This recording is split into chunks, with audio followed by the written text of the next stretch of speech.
வணக்கம். வணக்கம். இன்னைக்கு நாம ஹை-ஃபை ஸ்பேஸ் அப்படின்னு ஒரு முயற்சி பத்தி நம்ம கொஞ்சம் ஆழமா பார்க்கலாம். இது டெக்னாலஜியையும் மனுஷங்களோட நல்ல குணங்களையும் ஒன்னா இணைச்சு சமூகத்துல ஒரு நல்ல மாற்றத்தை கொண்டு வரணும்னு நினைக்கிற ஒரு பிளாட்ஃபார்ம். முதல்ல இது எதுக்காக ஆரம்பிச்சாங்கன்னு பார்க்கலாமா? டெக்னாலஜி ஒரு பக்கம் நம்மளெல்லாம் ஒரு மிஷின் மாதிரி ஆக்கிட்டு வருது, இன்னொரு பக்கம் தினமும் கிட்டத்தட்ட 20,000 பேர் பட்டினியால இறந்து போறாங்களாம். யூனிசெஃப் டேட்டா அப்படி சொல்லுது. இப்படிப்பட்ட ஒரு சூழல்ல தான் உலகை மாற்ற பிறந்தோம், born to change the world அப்படிங்கிற ஒரு முழக்கத்தோட ஹை-ஃபை ஸ்பேஸ் வந்திருக்கு. சொல்ல போனா நம்ம கொஞ்சம் மனிதாபிமானத்தோட செயல்படணும், இந்த மாதிரி பிரச்சனைகளை சரி செய்யணும். அப்பதான் அடுத்த தலைமுறைக்கு ஒரு நல்ல உலகத்தை கொடுக்க முடியும்னு இவங்க சொல்றாங்க. ஆமா, அதே டெக்னாலஜியை வச்சு ஏன் சாப்பாடு, தங்குற இடம் மாதிரி அடிப்படை தேவைகளுக்கு எல்லாருக்கும் கிடைக்க செய்யக்கூடாதுன்னு ஹை-ஃபை ஸ்பேஸ் யோசிக்குது. ஒரே மாதிரி சிந்திக்கிற சமூக தொழில் முனைவர் எல்லாரையும் ஒன்னு சேர்த்து ஒரு பாசிட்டிவ் இம்பாக்ட் உருவாக்கணும்னு நினைக்கிறாங்க போல. அதாவது லைக் மைண்டட் சோஷியல் ஆண்டர்பிரினர்ஸ். சரி, கொடுப்பதும் பெறுவதும் அப்படிங்கிறது ஒரு பிரபஞ்ச விதி மாதிரின்னு சொல்றாங்க. ஆமா, நாம தாராளமா கொடுத்தா பிரபஞ்சம் நமக்கு திருப்பி கொடுக்கும். அதை நாம நன்றியோட வாங்கி திரும்பவும் தேவை இருக்கிறவங்களுக்கு கொடுக்கணும்னு சொல்றாங்க. உதவி பண்றது, ஷேர் பண்றது, அப்புறம் தாராள மனசு, கருணை, நன்றி, இதெல்லாம் ரொம்ப முக்கியம்னு சொல்றாங்க. Be good, do good, receive good. அதாவது நல்லது செஞ்சா நல்லதா இருந்தா நல்லதே கிடைக்குங்கிற அந்த கர்மா ஈர்ப்பு விதி மேல உங்களுக்கு ஒரு ஆழமான நம்பிக்கை இருக்கு. சரி. இது ஒரு நவீன நன்கொடை அடிப்படையிலான கம்யூனிட்டி கிரவுட் ஃபண்டிங் தளம்னு விவரிக்கிறாங்க. ஆனா இதுல ஒரு சுவாரஸ்யமான விஷயம் சொல்றாங்க பாருங்க. என்னது அது? ஒருத்தருக்கு ஒருத்தர் கொடுக்கிற நன்கொடைகள் மூலமா வாழ்நாள் முழுக்க வருமானம் கிடைக்கும்னு சொல்றாங்க. வாழ்நாள் வருமானமா? ஆமா, அந்த நன்கொடைகள் சமூகத்துக்குள்ளேயே மறுசுழற்சி செய்யப்பட்டு புழக்கத்துல இருக்கும்னு, இந்த முழு சிஸ்டத்தையும் நிர்வகிக்கிறதுக்கு ஹை எண்ட் நவீன டெக்னாலஜி பயன்படுதுன்னு குறிப்பில இருக்கு. இந்த சிஸ்டம் டொனேஷன் ரீசைக்ளிங் சிஸ்டம்னு சொல்லிக்கிறதாவும் மூலங்கள்ல இருக்கு. அப்படின்னா குடுக்கிற டொனேஷன்ஸ் அந்த கம்யூனிட்டிக்குள்ளேயே சுத்தி வருதுன்னு அர்த்தம். அப்புறம் ஒரு ஈகோ சிஸ்டம் மாதிரி மறுசுழற்சி ஆகுமா? ஓ, சரி. அப்போ இதுல ஒருத்தர் சேரணும்னா என்ன பண்ணணும்? எப்படி இதுல பங்கு பெற முடியும்? இதுல சேரத்துக்கு ஒரே ஒரு தடவை மட்டும் தானம் பண்ணா போதும்னு சொல்றாங்க. ஒரு தடவை பண்ணிட்டா போதும். அப்படியா? ஒரே ஒரு தடவை தானம் செஞ்சா வாழ்நாள் பூரா மத்தவங்க கிட்ட இருந்து தானம் வாங்கிக்கலாமா? கேட்கவே கொஞ்சம் ஆச்சரியமா இருக்கு. அப்படி செஞ்சா வாழ்நாள் முழுசும் மத்தவங்க கிட்ட இருந்து பரஸ்பர நன்கொடைகள் வாங்க தகுதி கிடைக்குமா? அந்த ஒரு தடவை பண்ற தானம் கூட 4 வெவ்வேறு நபர்களுக்கு பிரிஞ்சு போகுமா? 4 பேருக்கா? ஆமா. அதுக்கப்புறம் அந்த பணம் மறுபடியும் அந்த அமைப்புக்குள்ளேயே மத்த உறுப்பினர்களுக்கு உதவியா மறுசுழற்சி ஆகுதுன்னு சொல்றாங்க. அதனாலதான் அவங்க ஸ்லோகனே ஒரு முறை தானம் வாழ்நாள் வருமானம் அப்படின்னு இருக்குது போல. சரி, அப்ப அந்த ஒரு தடவை தானம் பண்ணிட்டா மட்டும் போதுமா? வேற எதுவும் செய்ய தேவையில்லையா? ஏன்னா வாழ்நாள் வருமானங்கிறது பெரிய விஷயம் இல்லையா? அது மட்டும் போதாது, தொடர்ச்சியா பலன்கள் கிடைக்கணும்னா 2 முக்கியமான வேலையை செய்யணும்னு சொல்றாங்க. ஒன்னு, அந்த ஒரு தடவை தானம் பண்றது. 2வது, இந்த சிஸ்டம் பத்தி தேவை இருக்கிற மத்தவங்க கிட்ட சொல்லி அவங்களையும் இதுக்குள்ள கொண்டு வரணும். அப்படியா? இது ஒரு செல்வ பகிர்வு முறையை உருவாக்குறதுக்காகவா வெல்த் டிஸ்ட்ரிபியூஷன் மெத்தடாலஜின்னு சொல்றாங்க. அதாவது ரொம்ப சிம்பிளா சொன்னா, பணக்காரங்களுக்கும் வசதி இல்லாதவங்களுக்கும் நடுவுல இருக்கிற அந்த பொருளாதார இடைவெளியை குறைக்க இது ஒரு வழின்னு அவங்க நினைக்கிறாங்க. புதுசா ஆள் சேர்க்க அந்த செல்வம் பரவலா பகிரப்படும் ஒரு ஐடியா. சரி. நீங்க ஆரம்பத்துல டெக்னாலஜி பத்தியும் சொன்னீங்களே, அது எப்படி இந்த செல்வ பகிர்வுக்கு இல்ல இந்த சிஸ்டம்க்கு உதவுது? இந்த தானம் கொடுக்கறது, வாங்குறது எல்லாத்தையும் ஒரு ஒழுங்கான முறையில ஒரு பேலன்ஸ்டா நிர்வகிக்க டெக்னாலஜியை யூஸ் பண்றாங்களாம். யாருக்கு டொனேஷன் போகுது, யார்கிட்ட இருந்து வருதுன்னு எல்லாத்தையும் ஒரு கம்ப்யூட்டர் சிஸ்டம் ட்ராக் பண்ணி எல்லா மெம்பருக்கும் ஓரளவுக்கு தொடர்ச்சியா சீரா வருமானம் கிடைக்கிற மாதிரி பாத்துக்க முயற்சி பண்றாங்களாம். இப்போ Web3, பிளாக் செயின், அப்புறம் ஸ்மார்ட் கான்ட்ராக்ட்ஸ், ஆர்டிஃபிஷியல் இன்டெலிஜென்ஸ், இது மாதிரி நவீன டெக்னாலஜிஸ் தான் இந்த புது பாதுகாப்பான டிஜிட்டல் அடையாள சிஸ்டத்துக்கு ஒரு அடித்தள மாதிரி. பிளாக் செயினை ஒரு டிஜிட்டல் பொது கணக்கு புத்தகம் மாதிரி நீங்க நினைச்சுக்கலாம். சரி, புரியுது. ஸ்மார்ட் கான்ட்ராக்ட்ஸ் தானா இயங்குற டிஜிட்டல் ஒப்பந்தங்கள் மாதிரி. பிளாக் செயின் மேல இது வேலை செய்யும். ஓகே. மனுஷங்க யாரும் இதுல தலையிட தேவையில்லை, வேகமா பாதுகாப்பா நடக்கும். அப்போ ஆர்டிஃபிஷியல் இன்டெலிஜென்ஸ் AI அதோட பங்கு என்ன இதுல? இது இந்த சிஸ்டத்தை இன்னும் ஸ்ட்ராங்கா ஆக்கும். உங்க ஆன்லைன் ஆக்டிவிட்டீஸ அது பாத்துக்கிட்டே இருக்கும். சரி. ஏதாவது வித்தியாசமா வழக்கத்துக்கு மாறா நடந்தா ஒருவேளை அது ஃப்ராடா இருக்கலாம்னு டக்குன்னு கண்டுபிடிச்சிடும். அடையாள திருட்ட தடுக்க இது ஒரு பெரிய டூல். Web3 பத்தி கொஞ்சம் சொல்லுங்களேன். Web3ங்கிறது இன்டர்நெட்டோட அடுத்த கட்டம்னு சொல்லலாம். யூசர்ஸ் ஆகிய நமக்கு டேட்டா மேல இன்னும் அதிக கண்ட்ரோல் இருக்கும். முக்கியமான பாயிண்ட். நம்ம ஒரு புது நபரை அறிமுகப்படுத்தினா அவரோட ஐடியா நம்ம ஆக்டிவேட் மட்டும்தான் பண்ண முடியுமா? அவரை அந்த சிஸ்டம்ல எங்க பிளேஸ் பண்ணணும், எப்படி வரிசைப்படுத்தணுங்கிறதெல்லாம் AI தான் முடிவு பண்ணுமா? அப்படியா? நம்ம முடிவு பண்ண முடியாதா? இல்ல, AI எல்லாரையும் ஒரு மேட்ரிக்ஸ் மாதிரி ஒரு கட்டமைப்புல ஒழுங்கா அடுக்கி எல்லாருக்கும் ஓரளவுக்கு சமமா வருமானம் கிடைக்கிறது உறுதி செய்ய முயற்சிக்குமா. இது மத்த அஃபிலியேட் ப்ரோக்ராம் மாதிரி இல்ல, கொஞ்சம் வித்தியாசமானதுன்னு சொல்றாங்க. எல்லாமே டிஜிட்டல் ஆகுற இந்த காலத்துல நீங்க ஆன்லைன்ல செய்யற விஷயங்கள் பாதுகாப்பா இருக்கணும், நம்பகத்தன்மையா இருக்கணும்னா இந்த டெக்னாலஜி அடித்தளம் எவ்வளவு முக்கியம்னு நீங்க புரிஞ்சுக்கலாம். இது ஒரு நன்கொடை அமைப்பு, அதுவும் கிரிப்டோ கரன்சி மூலமா இயங்குதுன்னு சொல்றாங்க. கிரிப்டோங்கிறதே கொஞ்சம் குழப்பமா இருக்கும் சிலருக்கு. நிச்சயமா இது ஒரு குளோபல் வாலண்டரி டொனேஷன் சிஸ்டம், தன்னார்வமா செய்யறது. ஓகே, அப்போ இதுக்கு அடிப்படை என்ன? பாலிகான் USDTன்னு ஒரு டிஜிட்டல் கரன்சி பயன்படுத்துறாங்களாமே? ஆமா, பாலிகான் நெட்வொர்க்ல இருக்கிற USDT அது டாலருக்கு இணையான மதிப்புள்ளது. டிரான்சாக்ஷன் ஃபீஸ் கம்மி, வேகமா நடக்கும்னு சொல்றாங்க. இதுக்கு கிரிப்டோ வாலெட் வேணும். அதோட அந்த 12 பாஸ்வேர்ட் சீட் ஃப்ரேஸ்னு சொல்லுவாங்களே, அதை ரொம்ப பத்திரமா வைக்கணுமாமே. மிக மிக முக்கியம். அது தொலைஞ்சா உங்க கண்ட்ரோல்ல இல்லாம போயிடும், யாரும் எடுத்து தர முடியாது. ஆமா, இது ஒரு பிசினஸ் இல்ல, MLM இல்ல, crypto mining, trading, stocks, investment, ஏன் சூதாட்டம் கூட இல்லைன்னு அடிச்சு சொல்றாங்க. ஆமா, இது முழுக்க முழுக்க டீசென்ட்ரலைஸ்ட், அதாவது யாருடைய கட்டுப்பாடும் இல்ல. அப்புறம் சட்டப்பூர்வமானது, ஆபத்து இல்லாதது, ஜீரோ ரிஸ்க்னு சொல்றாங்க. எந்த நிறுவனமோ ஃபவுண்டரோ இல்ல, ரூல்ஸ், டார்கெட், டைம் லிமிட் எதுவும் இல்லையா. நன்கொடை கூட 100% உடனுக்குடன் ஆளுக்காள் P2P போயிடுமா. அதனால வித்ட்ரால் ப்ரொசீஜரே தேவையில்லைன்னு சொல்றாங்க. இப்ப பாத்தீங்கன்னா இதுல 5ங்கிற நம்பருக்கு ஒரு பெரிய இடம் இருக்கு போல.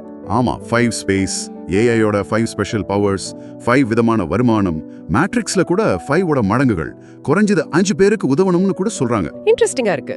உறுப்பினர்களுக்கு 2 கடமை இருக்குன்னு சொல்றாங்க. ஒன்னு JOTOP, அது என்ன?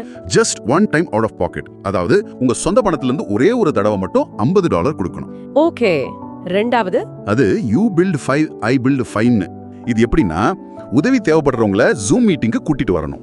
குறைஞ்சது ஒரு 5 பேருக்காவது இந்த வாய்ப்பை பத்தி சொல்லி அவங்க வாழ்க்கையில ஒரு மாற்றம் வர உதவணும்னு சொல்றாங்க. சரி, இங்க ஒரு விஷயம் பாருங்க, கூப்பிடுறதோட நோக்கம் உதவி பண்றது தான், சேர சொல்லி கட்டாயப்படுத்துறது இல்லையா.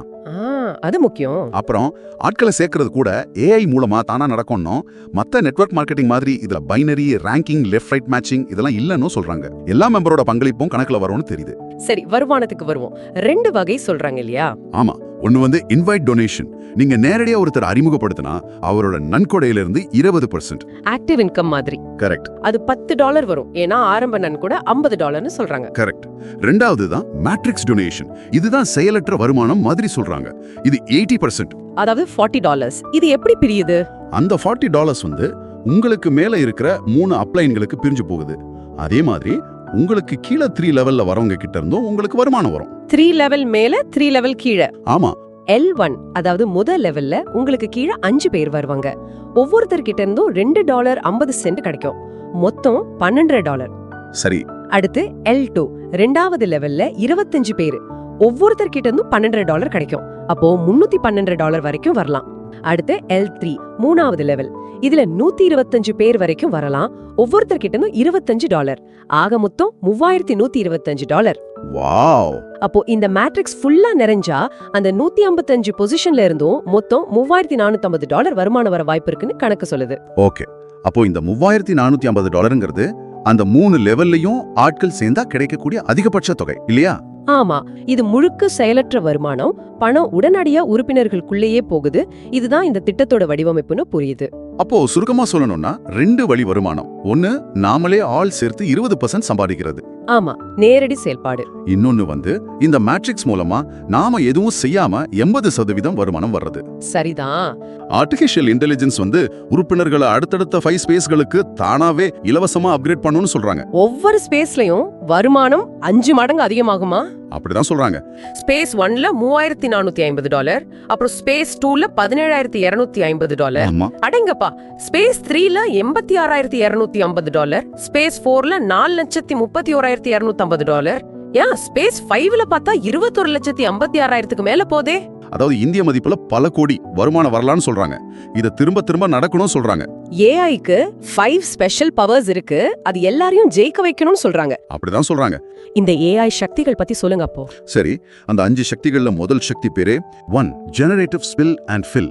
இது எப்படின்னா, இந்த மேட்ரிக்ஸ் நீங்க மட்டும் இல்லாம உங்களுக்கு மேல இருக்கிறவங்க அப்லைன், கீழே இருக்கிறவங்க டவுன்லைன் எல்லாரும் சேர்ந்து நிரப்புற ஒரு விஷயம். ஓ, டீம் ஒர்க் மாதிரி. ஆமா, ஒரு அணி அமைப்புல ஏஐ உதவியோட மத்தவங்க மூலமாவும் இடங்கள் நிரம்பும். அடுத்தடுத்த ஸ்பேசஸ் போகும்போது வருமானம் ஜாஸ்தி ஆகும்.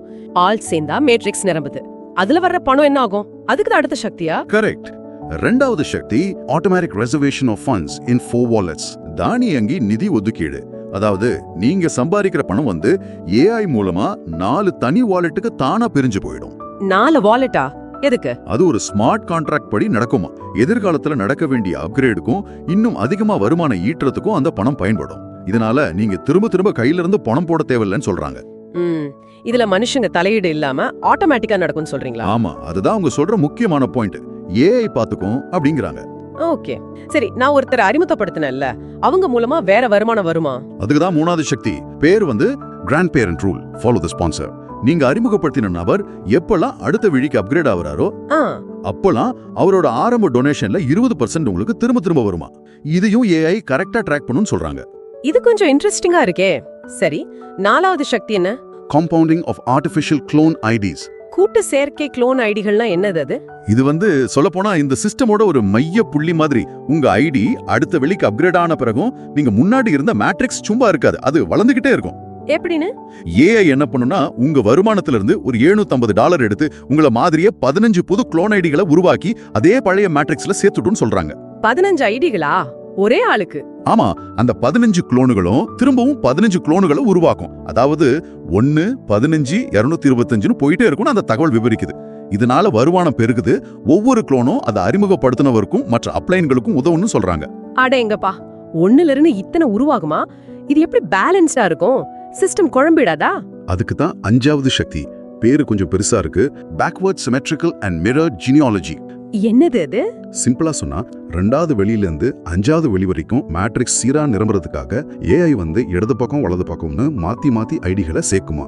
அது மட்டும் இல்லாம பழைய வெளிகளுக்கும் சில ரீஎன்ட்ரி ஐடிகளை திரும்ப அனுப்பி பேலன்ஸ் பண்ணணும்னு அந்த விளக்கம் சொல்லுது. ஓ, சரி சரி, இப்ப புரியுது. இப்போ அந்த 4 வாலெட்ஸ் பத்தி சொல்லுங்களேன். ஏஐ பணத்தை பிரிக்கும்னு சொன்னீங்களே. ஆமா, அதுல வாலெட் சிவப்பு கலர்ல பிரைவேட் வாலெட்.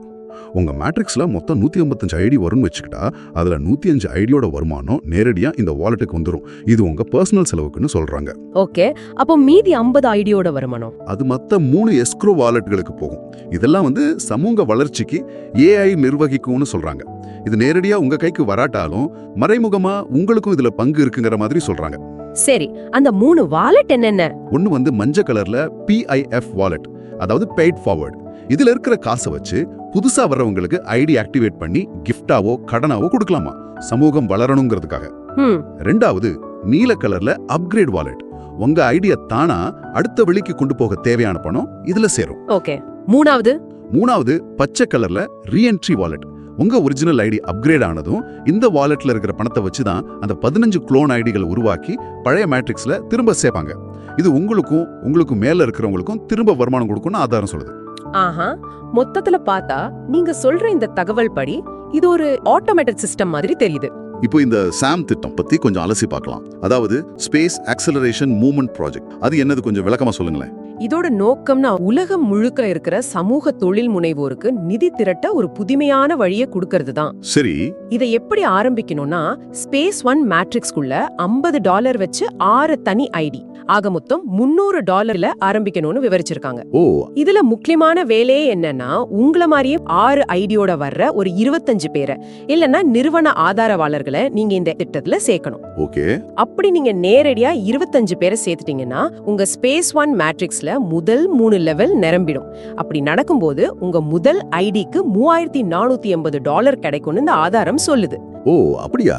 உடனே முதல் ஐடிக்கு $3450 வருமானம். இதுக்கு ஆச்சரியமா இருக்கே. அப்புறம் நீங்க சேர்த்தீங்களா அந்த 25 பேரு? அவங்களும் உங்கள மாதிரியே வேலை செஞ்சு அவங்க 25 பேரை சேர்க்கணும். அதுக்கு நீங்க உதவணும்னு கூட சொல்லியிருக்கு. அப்படி அவங்க 25 பேரும் தலா 25 பேரை சேர்க்கும்போது அவங்க முதல் ஐடிக்கு $3450 கிடைக்கும். அப்போ அதே சமயத்துல உங்களுக்கு இன்னும் 5 ஐடி இருக்குல்ல? ஆமா, மொத்தம் 6 ஐடின்னு சொல்லிங்க. கரெக்ட். அந்த மத்த 5 ஐடியும் இதே மாதிரி நிலைகளை முடிச்சு ஒவ்வொன்னுக்கும் $3450 கிடைக்கும்.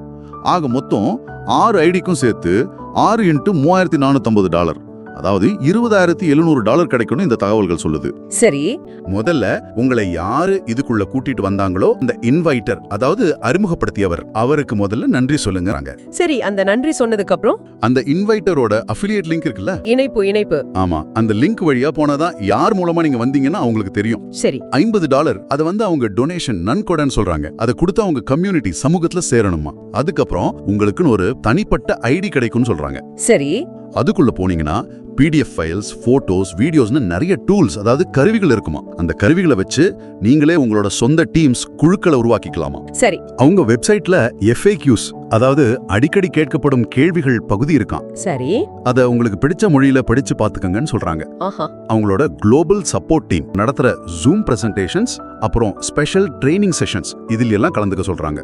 AI, மேட்ரிக்ஸ், டீம் ஒர்க், அப்புறம் இந்த க்ளோன் ஐடின்னு எல்லாம் சேர்ந்து மனுஷ தவறே இல்லாம எல்லாருக்கும் தொடர்ந்து வருமானம் வர வைக்கும்னு சொல்றாங்க. ஆமா, இந்த ரீஎன்ட்ரி குளோனிங் மூலியமா பணம் உருவாகிட்டே இருக்கும்னு சொல்றாங்க. அப்படி பார்த்தா இது எல்லாரும் சம்பாதிச்சு ஒருத்தருக்கு ஒருத்தர் உதவி செஞ்சு எல்லாரும் பயனடைகிற ஒரு அமைப்பு மாதிரி காட்டுறாங்க இல்லையா? சரிதான். அவங்க கொடுக்கிற கடைசி மெசேஜ் கூட அப்படிதான் இருக்கு. அதாவது உங்களோட ஒரு சின்ன செயல் கூட பெரிய தாக்கத்தை உண்டாக்கலாம், அது ஒரு நல்ல கர்மாவா மாறி உலக அளவுல ஆதரவை உருவாக்கும்னு சொல்றாங்க. எல்லாம் உங்ககிட்ட இருந்தா ஆரம்பிக்குதுன்னு சொல்றாங்க. ஒரு கிளிக், ஒரு உதவி, ஒரு சின்ன செயல், இது மூலமா உலகத்தையே மாத்தக்கூடிய ஒரு தொடர்வினையை நீங்க ஆரம்பிக்கலாம்னு ஒரு ஊக்கத்தோட அந்த குறிப்பு முடியுது. இந்த சிந்தனையோட இன்னைக்கு இதை நிறைவு செய்யலாம்.